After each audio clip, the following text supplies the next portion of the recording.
in our webinar. I would kindly like to ask you for 1 more minute, since we have a lot more participants who wanted to join us, and currently some of them are missing. So let's give them possibly 1 more minute and then we will start. To continue, and everyone who joins us is of course welcome. Our today topic will be, let's say, exchange of opinions related to the subject of competencies and the new normal. So during the next hour, you will all have the opportunity to hear a bit more about our thinkings and our experiences related to the new normal, new competencies, and so on. During today's webinar, my colleagues will be also here with us. So first of all, Adrienne Mundvale. She's a senior consultant in Assessment Systems Hungary, and a person who has very, very extensive experience with competency assessment, assessment and development centers. Welcome, Adrienne. Thank you, Violetta, for introducing me briefly.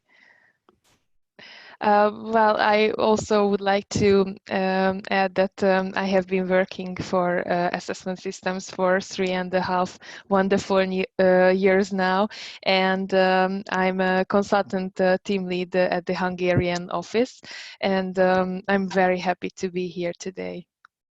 Thank you, Adrienne. Another speaker who will be joining us today is my colleague, and let's call him a veteran in the Assessment Systems Hungary. He's a country manager, Mr. Gábor Főzér, and he is within the company for, I think, 10 years now. So he has a lot of experience with strategic HR. He has a lot of experience with helping companies or let's say partnering with companies in order to get the most out of human capital. Welcome, Gábor. Hello to everybody, good afternoon, and thank you for the introduction. I think I should not say anything to this. It was very good, very matching for me, so thank you. You will hear me a little bit later, but yeah, I will be here. And at the end, my name is Violetta Mrdaković-Lučić. I'm managing partner in Adria region, of course, in assessment systems, but also I have been working as a senior consultant within the company.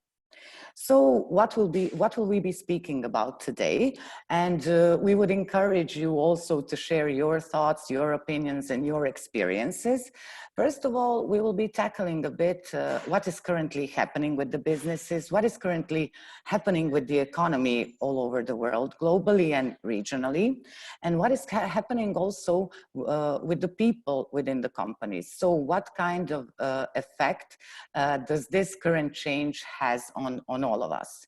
The second thing, we will be, let's say, rethinking or sharing some of our knowledge and some of our experiences relating what is currently going on within the businesses and within the HR community. So then we would tackle a bit the topic of new competencies and the new normal.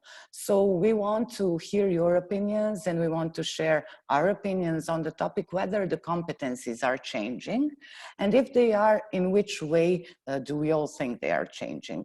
After that, we will be briefly talking about how are we now in this new normal assessing the competencies, and of course at the end hopefully we will have some clever conclusions and some of the ways on how to move forward. So we are all aware that all around the world, all of the news, all of the consulting companies, everyone is dealing with the topics of COVID and post-COVID reality. So basically all of the headlines are turning to exploring what is happening, what kind of effects will it have on the way that we are doing business, and basically on the way that we are living our everyday lives. So what is joint and what is, let's say, common for all of these questionings and dilemmas are several topics. First of all, the crucial thing is basically how to recover business.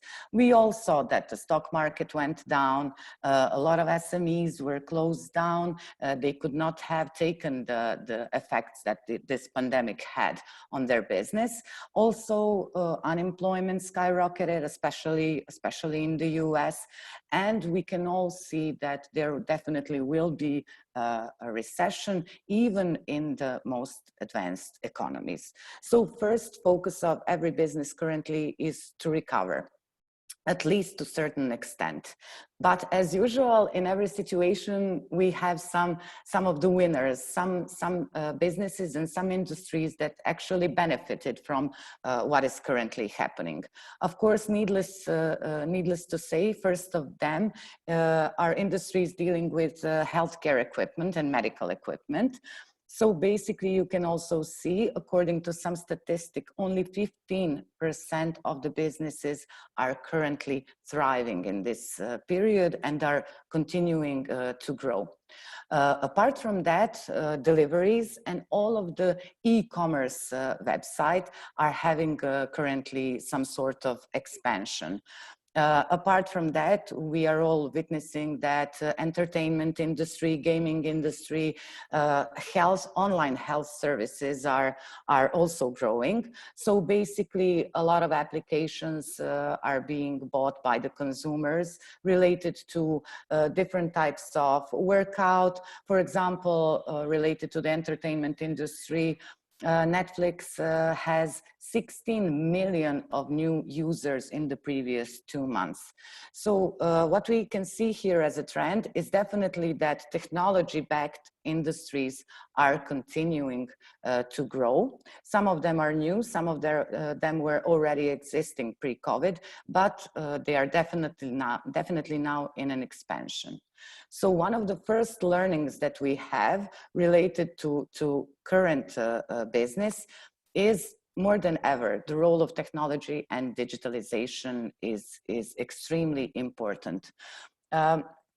Digital transformation is a buzzword for quite some time now, even in pre-COVID times. For a few years, we were listening about it. Some of the companies already implemented fully digital transformation, but today and currently, even the ones which did not do it prior to COVID are now forced to do it.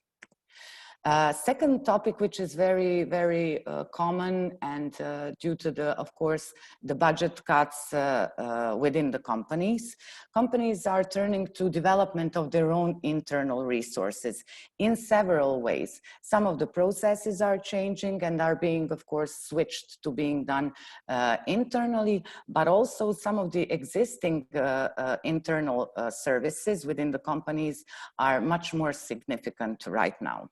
So basically what is happening, we are all adapting to the new business requirements, and you also within your own companies that there is a huge focus on internal communication.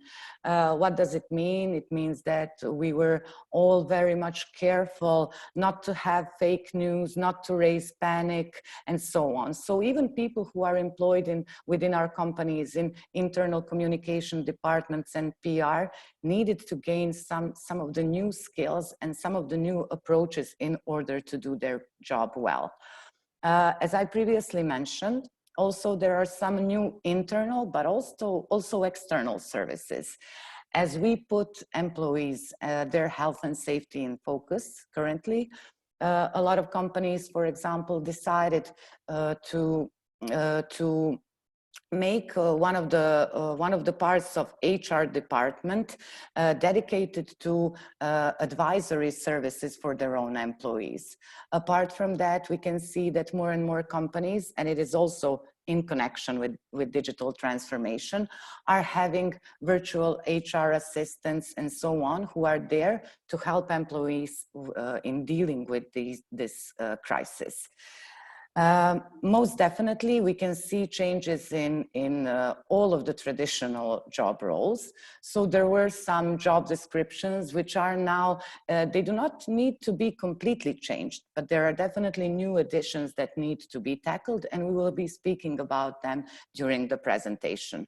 Also, HR is reinventing their internal strategies.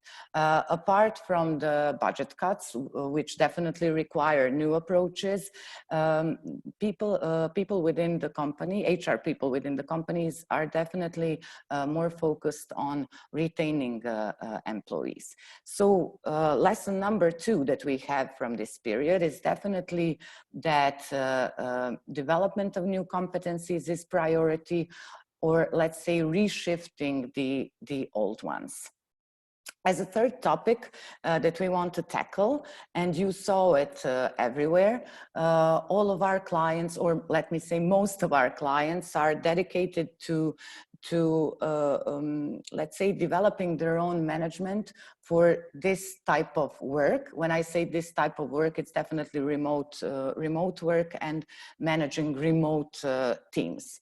According to some of the forecasts, until the year of 2030, most of the office work will be done remotely. We will see if that will actually happen, but we are now witnessing that even the companies which did not have remote work policy previously, even in post-COVID time, they now decided to give their employees opportunity to work from home, because it turned out that there definitely are some benefits. As a consequence, definitely employee well-being is in focus. So a lot of companies are reaching out for different types of services related to employee assistance programs, and being there for all of their physical or psychological challenges. So apart from that, we are all rethinking now employee performance. KPIs will most definitely will change, and we will see about the way how the performance measurement and performance management will be done, especially in online situations. Also, one of the important topics is motivation and engagement in online and office environment. So a bit different topics, but most of the companies faced the situations where they had people who are positive on coronavirus, so they need to work a lot on sensibilization of other employees on how to accept the ones which were positive, and how to feel safe within their offices. Also, a big emphasis is being put down on online collaboration, since, as I said, everything is going remotely. So lesson number 3 is that what we are noticing now is that leadership and management skills development is currently in focus. So managers, especially mid-level managerial positions, are extremely important in this era. So their competencies are ones which are crucial in order to motivate, engage, and keep our employees satisfied. And as I said that, here is the 4th topic, which is a buzzword, and you are all aware of it. It's definite focus on employee experience. So what we will see, and what we are already facing, is definitely war for talents. So all the companies are focused on keeping the best performers and figuring out the way how to attract the new ones, since all the businesses need to recuperate as soon as possible. First of all, we all know that employee expectations are most definitely changed. And the way our employees felt during this period is basically the way that they will remember. So if the leadership didn't answer well on the current situation, employees will most definitely not be satisfied and will not be staying within the companies they were previously employed in. According to the World Trade Organization, what employees are currently looking for is definitely connecting and contributing. So therefore, we think that also company cultures will face a major shift towards more human-centric approach and towards more humanity. related to leading it with purpose. It was always, of course, important, but now it is important more than ever. So lesson number 4 definitely is learning how to retain and how to attract talents, or let us say future leaders. Now we have a question for you. You will have a pop-up window. So what do you think? Will the main required leadership competencies be different in post-COVID era? Are the requirements different now? You take your time, you have time to vote.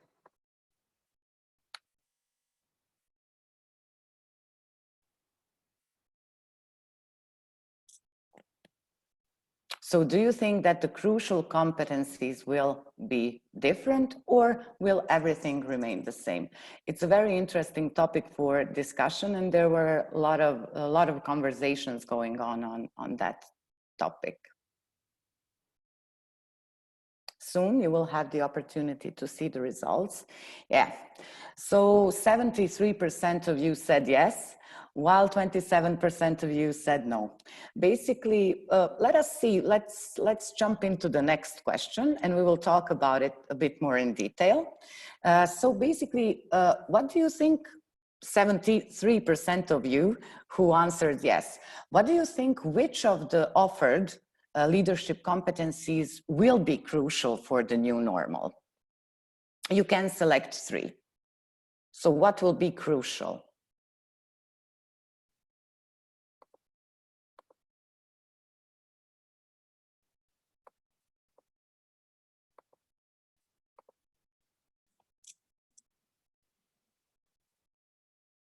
What is in focus?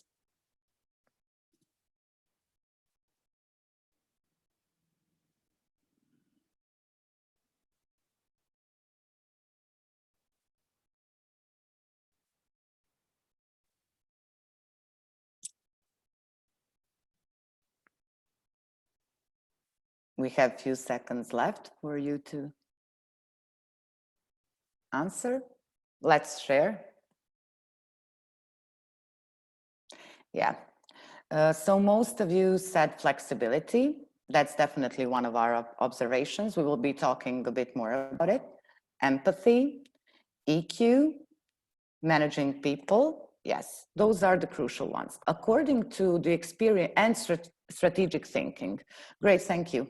According to our experiences and communication with our clients and their, let's say, current requests and their needs and the challenges that they are facing, what we found out are the crucial, let's say, new competencies. We do not call them new because there are some opinions that a good leader is a good leader, and that's definitely true. So prior to COVID and post-COVID, it should be like that. And some of the opinions that we heard is, yeah, we previously also had leaders who could tackle crisis management and who were great with it.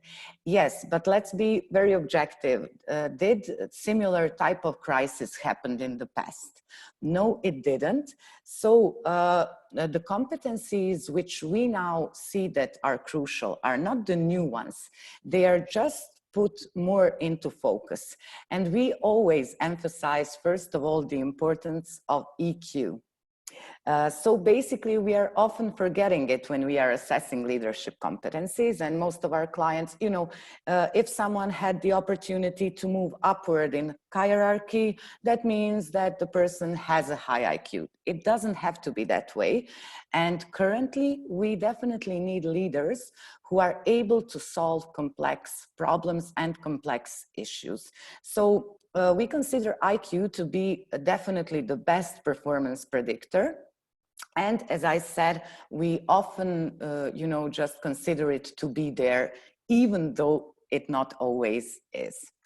The second competency that we find to be very important and in focus is curiosity, is the capability of the leader to be able to figure out new ways, to try new things, to experiment, and basically to explore all of the possibilities, and of course not be afraid to fail and then again try out something new. Third competency that we are putting now in focus is definitely humility. Humility, even 1 or 2 or 3 years ago, there was this buzz about charismatic leadership being done. Most definitely in post-COVID era, that is a fact. So first of all, the leader needs to be humble, needs to be in communication with his or her employees. They need to ask for opinions, and they need to be able to openly say, I don't know, but we will figure it out together. So basically, humility will be one of the crucial leadership competencies, and already is in the new era. So basically, it means keeping an open mind, putting ego into the second place, and also having a transparent communication. None of us is a know-it-all. So it is very, very important in these times to show vulnerability, I apologize, and to be able to connect with your people. You also noted flexibility as also one of the crucial competencies. Basically, it means that leader needs to be emotionally, but also cognitively flexible. He needs to have ability to change focus fast, to react quickly, to adapt to new situation, and most importantly, since we were speaking about human-centric management, he needs to have a great balance related to his emotions and decision making. So yes, caring about people, but on the other hand, to be able to cut and make the decision when it is necessary. And the last one, but not the least important, and you also noted it as one of the crucial, it is empathy. So basically, we all need currently leaders which are there for us, which are able to put people into the center of attention, who are able to provide us with emotional support, with empathy, and who are able to care about us, of course, in order to, for all of us to achieve results. So these are some of our thoughts related to the new leadership competencies. If you have any questions, and if you have any opinions or anything you would like to share, I'm inviting you to share it through Q&A. Basically, you can find it on the bottom ribbon of your screen. So you can do it during the whole presentation, and we will be more than happy to answer. So basically, we will continue speaking about the new competencies, but we will be, in the next segment, we will be focusing more on the different types of new job roles. Thank you very much for now. So Gabor.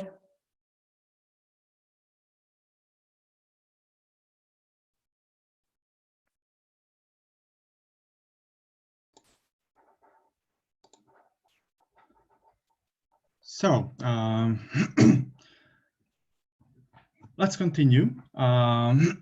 And well, we have talked a lot about leadership, because leadership is important, and well, leadership has an effect on basically everything. We knew that it has an effect on everything regarding the company and other jobs or job families as well. As you could see from Violetta's presentation, we believe that leadership is or will be affected as well.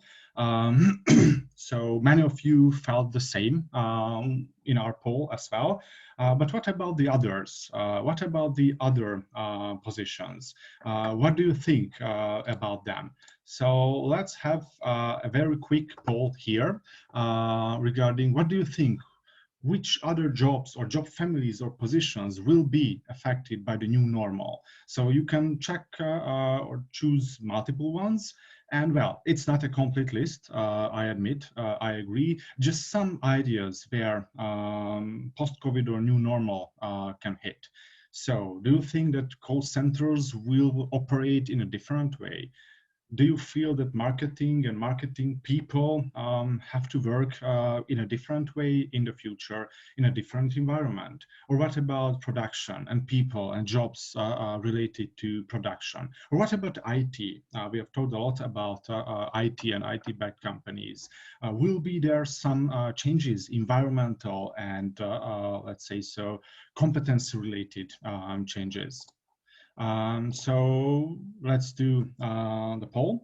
Let's have some outcomes.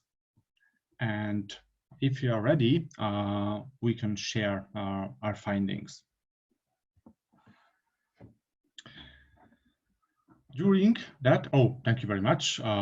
It has appeared, and yes, as I see, the most of the choices came to sales, also on marketing, and I think that the second is logistics. And to be honest, we felt the same. I mean, we felt that the second biggest impact will be on sales.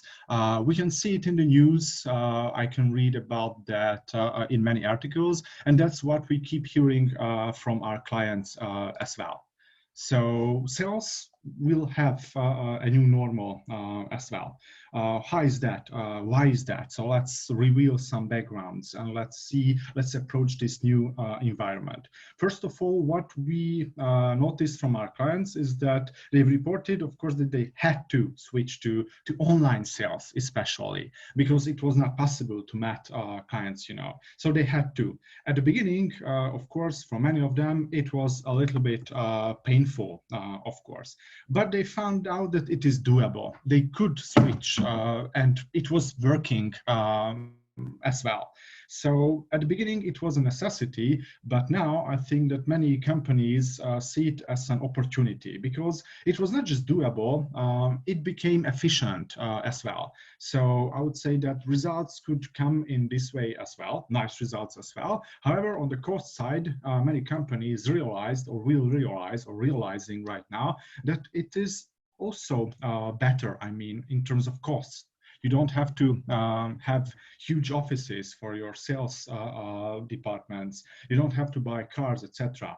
It's of course not valid for every sales position, but I think it will be valid for more and more sales positions and sales jobs. So as a conclusion, we really believe that sales will undergo some bigger changes.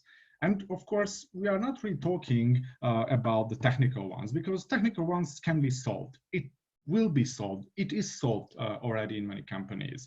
The workflow has changed as well. Controls has changed as well. Incentives changed as well. All these things, these technical things are doable and done. But you know, there's a human being in the process, and it's not just the customer or the client. It's the salesperson himself or herself who is doing this job. A human being, and I think we believe that the change has to reach them as well, and their competencies, the way they are working in this new environment. So before jumping into this new something, and before making a little comparison between, let's say, so face-to-face sales and online sales, here are some competencies we have found useful in the past in face-to-face sales, or these are the competencies we are asked to assess in many times. Of course, they are in line with an ideal sales performance.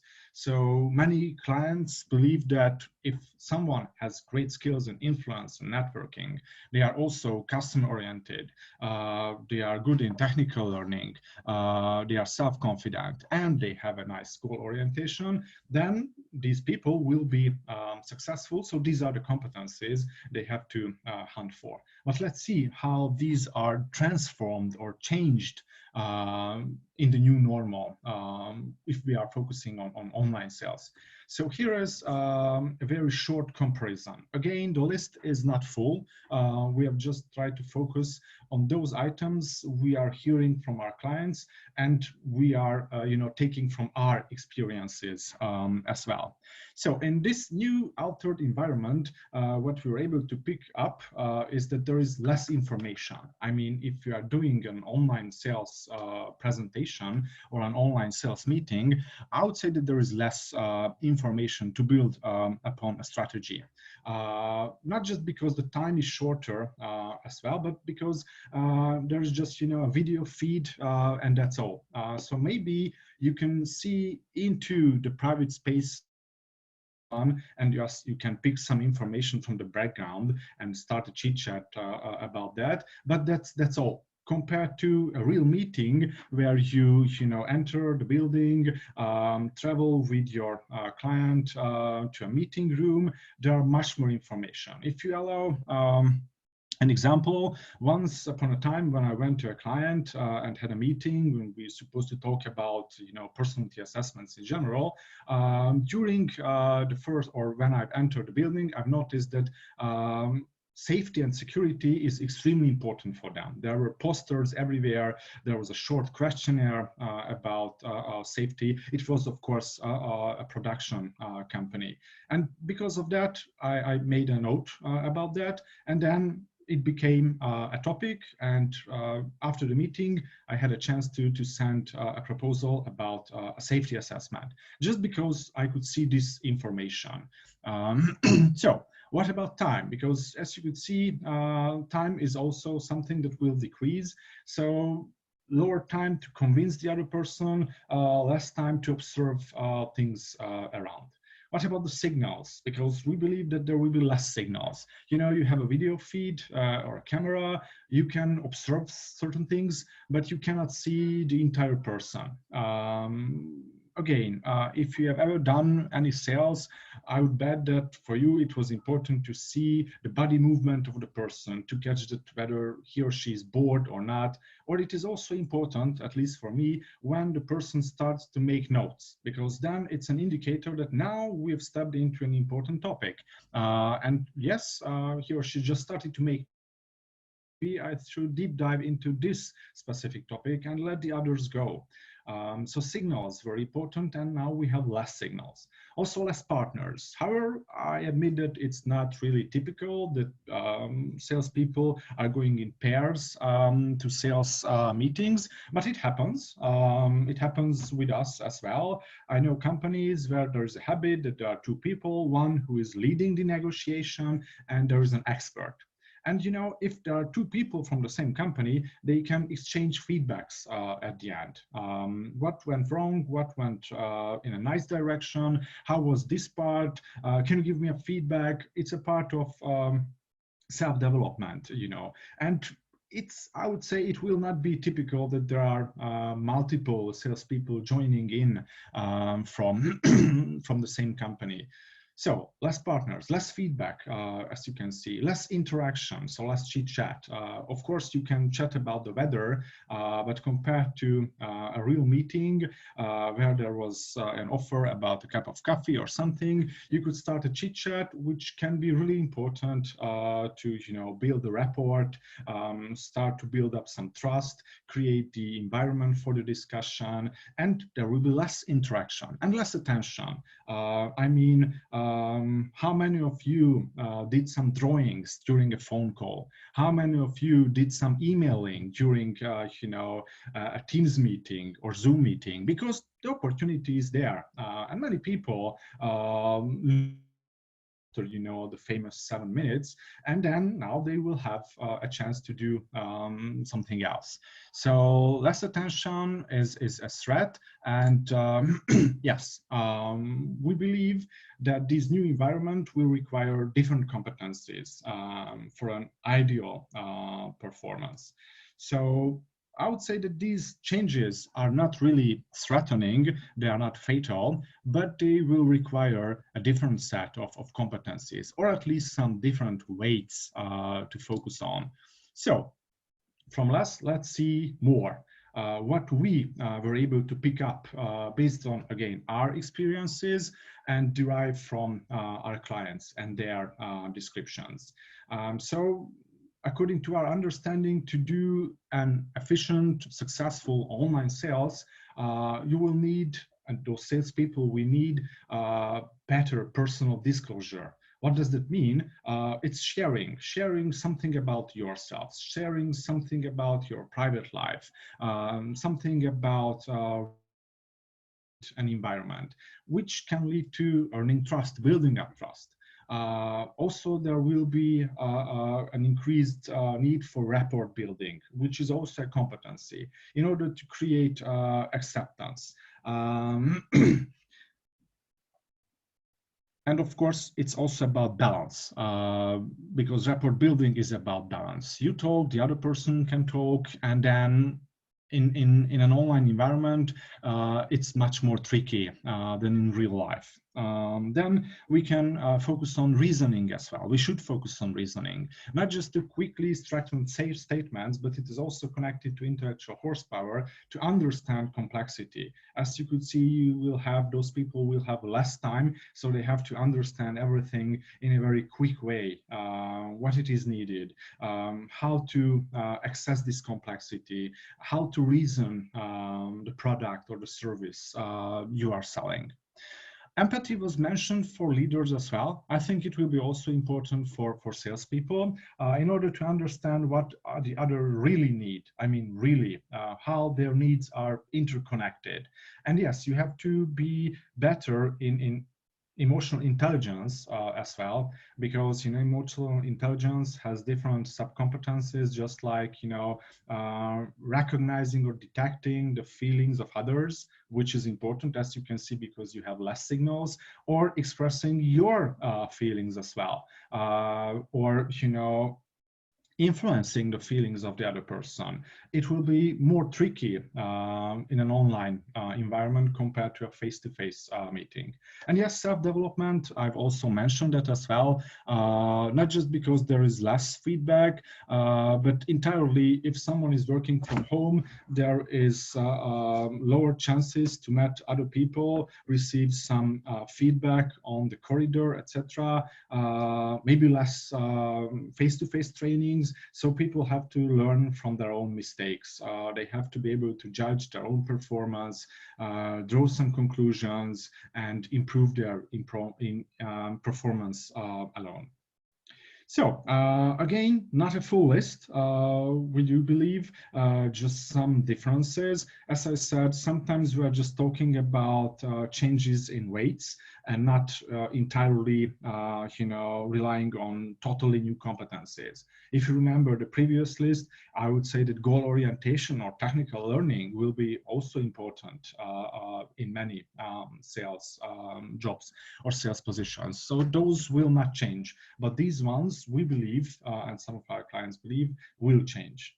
And my last topic or comment is that, if you have a new list of competencies, or if you really have to deep dive deeper into some of them, we really believe that you will need some new methods or methodologies that are able to grab these ones, or able to go deeper and explore deeper areas of these competencies. Just one example, if you focus on reasoning and intellectual horsepower, yes, maybe you could do it with a simple cognitive test before COVID. Now I would say you will need a more complex environment to test it and to see all the facets of reasoning and intellectual horsepower. So new competencies, new tools, or new methods. That was my last comment. So let me give the word to Adrian, if you don't have any questions, of course. Thank you, Gabor. We have one comment, and it is interesting. So less signals. It is evident in teaching, mentoring, and coaching online. It is difficult to do it online. What are your experiences, Gabor? The same, as I said, in a face-to-face environment, I can use all my senses, and maybe I can hear a sigh. I can see that the person is looking at the roof or at the bottom, and I can use all these signals to drive or change my own sales process. It is a feedback. I think that's the most important role of these signals. And yes, it is the same in coaching. However, coaching can be done online, and it's very typical now. Personally, I do believe that having a face-to-face conversation will be always better. So it's not just about are you able to do it or not, but a face-to-face one is always better because you can rely on everything around you. And in a face-to-face human interaction, it's imperative. Thank you very much, Gabor.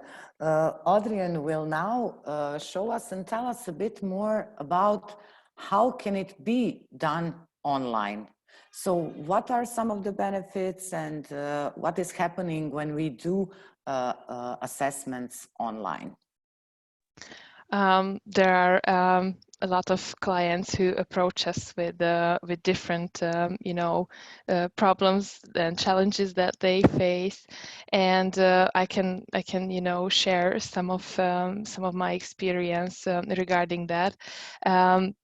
One such topic, what comes to my mind is when what you already mentioned with Gabor, that there is a changing environment, and the participants need to show these new skills which are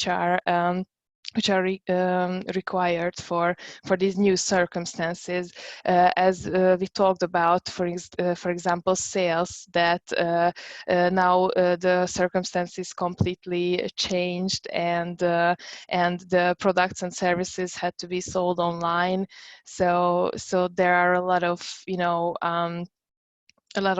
new skills that need then competencies that need to be assessed, and clients often seek an objective method, to assess their potential employees, and it can be because of transition or promotion, and it was the case when, for example, two big companies merged, and the management wanted to rely on an objective assessment of the sales colleagues, and they wanted to see, who they should continue work with,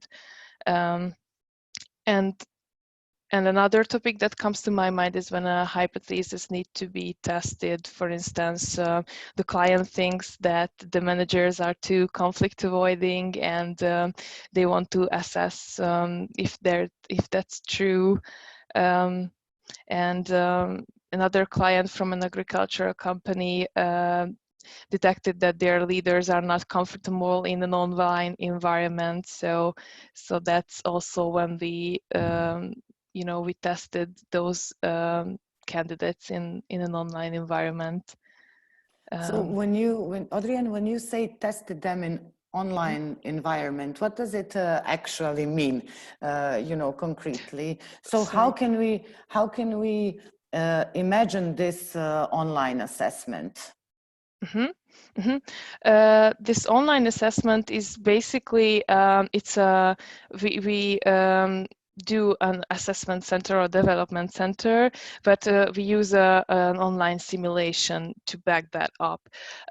Actually, there's a task within the online business simulation where the candidate is playing the role of a CEO of a startup which recently developed its first product, the application called Healthcare, and it's designed primarily for smartwatches.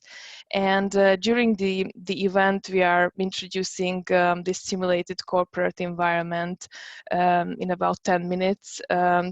And that includes, showing the surface of the business simulation, which I will just give you a glimpse for, since now we don't have the time to see it in its complexity. But all the attendees now will have the chance to try it for free. If they are interested, they can approach us. And they can write an email to us if they want to, see it for themselves and get the sense of what the simulation is about. Great, thank you. So you're welcome.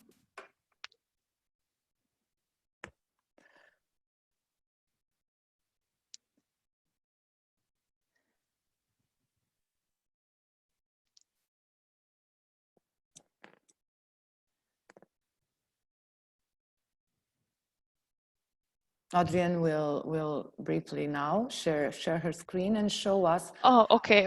I will share the screen. Okay, just in a second. Sorry, because there's. Yeah, no problem. We are in time, so everything is perfect. Okay, so here you can see. I hope you can see it. Can you back me up, Violetta? Yes, okay, yes. Perfect. Thank you very much. So actually, I wanted to tell you the added value that I see in business simulations, and here, as you can see, it's a completely new environment for the candidate as well, as you can see.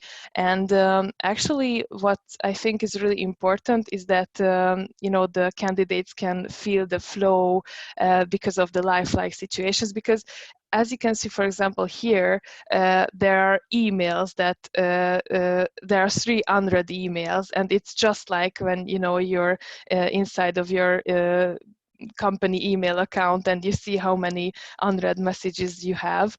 And here, if you're clicking there are some emails that the candidate got. For example, here it's Ivana. It's actually a co-worker of the participant, and Ivana is telling us about a conflict that she has with her boss, and she's asking for the help of the candidate. And actually, there's a bracket here where the participant needs to write an actual email for the colleague. So it's very, very lifelike. And there are some competencies. For example, conflict management is something that normally wouldn't be able to be assessed in such an environment. But here there is another task which helps us to do this and assess this competency.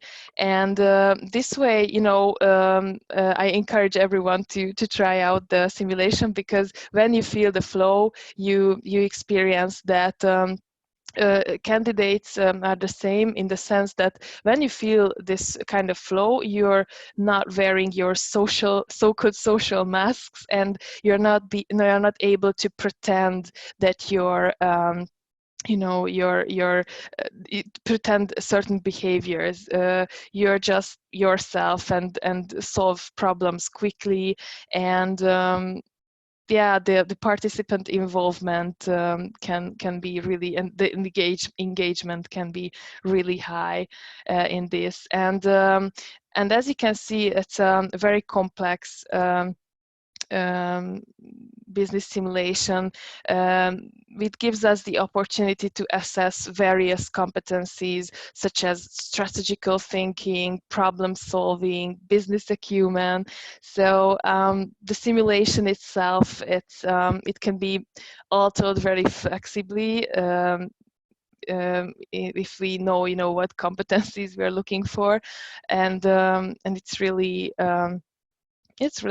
complex. And another competency that comes to my mind is target orientation, which can be assessed in a very effective way, because candidates are given tough requirements, tough aims, targets that they need to reach at the end of the year. And there are certain statistics which helps them, you know, follow. It helps them follow up where they are.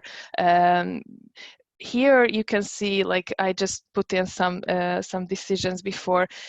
We are here at the 4th month. They have, the candidate here has more than 8 months left to reach the targets that he or she was given. So there's plenty of time.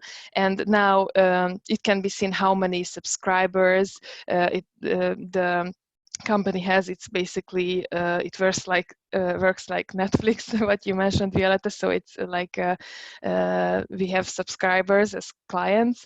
The profit can be seen here, the technology level. So there are a lot of things to know, to see, and the candidates can decide several things. For example, here there are development decisions that has to be made with the cost written here. They know how much money they have. They can set the marketing, you know, campaign budget.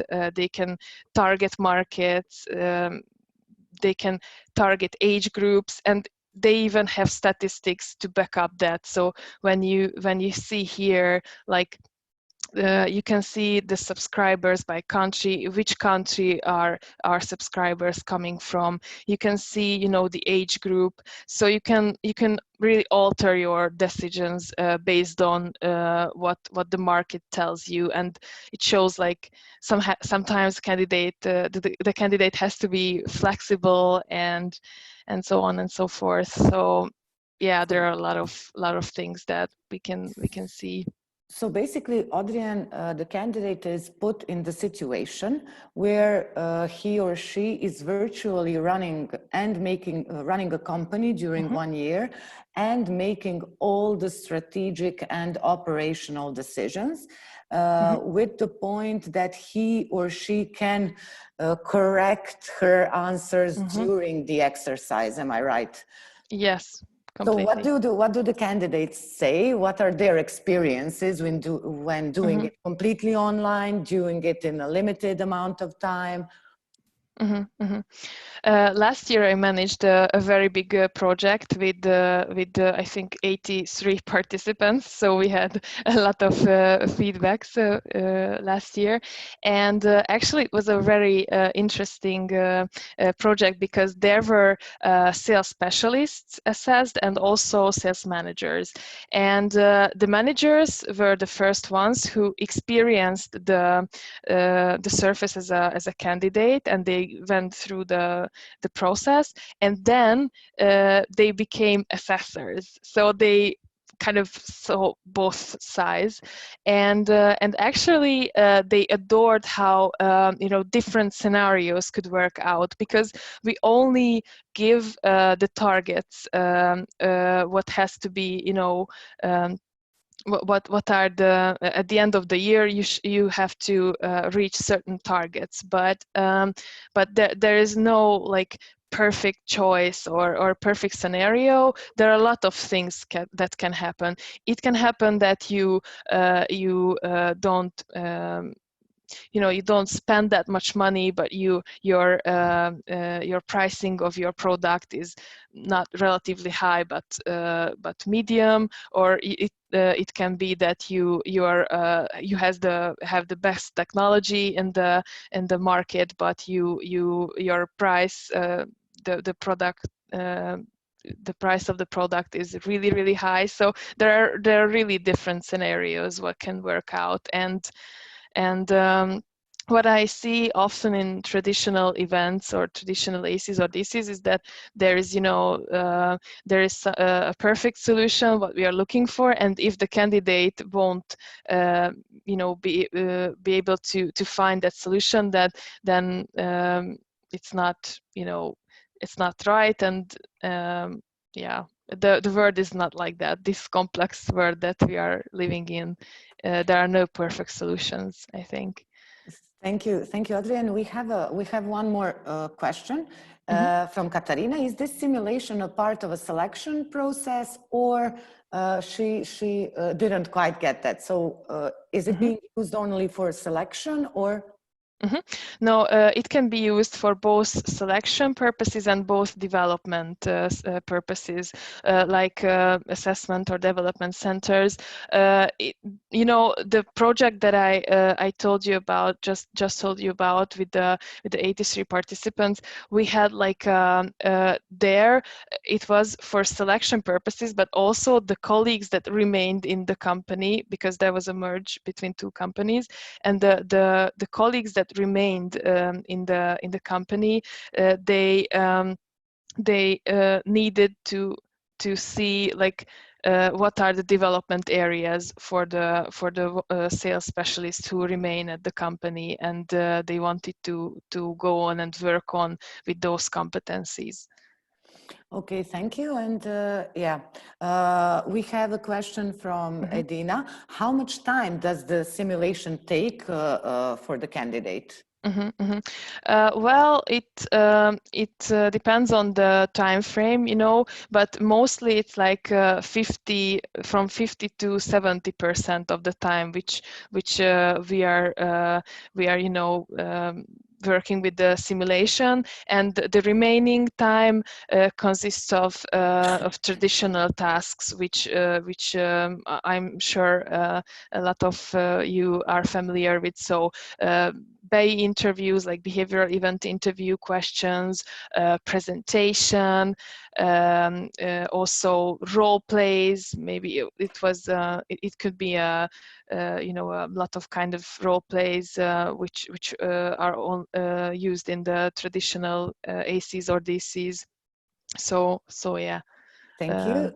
We have more questions coming in, and I'm very happy about it. So basically, first of all, we have one anonymous question. How can we try it out? You can send us an email. I mean, you can send an email to the assessment systems consultant that you're in connection with. And if there's no such consultant, then I would advise you to write an email to info@asystems.as. But you will see that at the end of the presentation that we are giving, this email address can be found, and it's like it's a free login. You can see it for yourself, the whole thing. You can ask questions from us. So basically, it's just a glimpse that we have now time for. Also, Miss Orshula has a question. Does this program works with licenses? This program is basically it's a different company, so it's not made by us, Assessment Systems. It's made by a company called Eduardo, and they actually they are just programming the website, and we are the the consultants that are working with the assessment centers, the development centers. It can be used for trainings as well, but yeah, I mean, there's a license which you have to, like, it's not a license per se, but it's a login that you're paying for. Okay, those are the current questions that we have. Since we have two more minutes left, I definitely am inviting all of the participants. You can always contact us through info@asystems.as. You will have it in the materials you will receive, of course, after the webinar. So basically, we have enough time to briefly wrap it up. So Adrian, if we can go please back. Yeah, of course, just a second. And I'm there. Okay. Yeah. So basically, what are some of the main conclusions that we have figured out during this webinar and that we wanted to share with you? Related to the trends, we are coming back most definitely. You can click on the next slide, please. Technology and digitalization, development of new competencies, or putting only focus on some of the crucial competencies which were already there. We need to figure out new ways to attract, to retain our talents, and most definitely we need to find a way to readjust job descriptions and to learn new skills. So what does it mean for HR processes overall? It means that a lot of HR processes now need to be done online, and they are already being done so. Apart from that, they most definitely need to be adjusted so that they fit the new reality and the new situation we are all in. Apart from that, they need to be fast. We need to have fast solution, fast processes, but with processes and solutions which are also very, very reliable. So at the end, I would like to thank you very, very much for taking your time to be with us, also for being very, very active in the comments and the Q&A section. And I will use this opportunity to call you, to invite you to join us next time on the 4th of June. That would be a bit more untraditional event. Basically, we will be traveling online through Assessment Systems International countries. So we will be traveling through all of the countries that we are dealing with. So since we cannot travel by plane, let's at least do it virtually.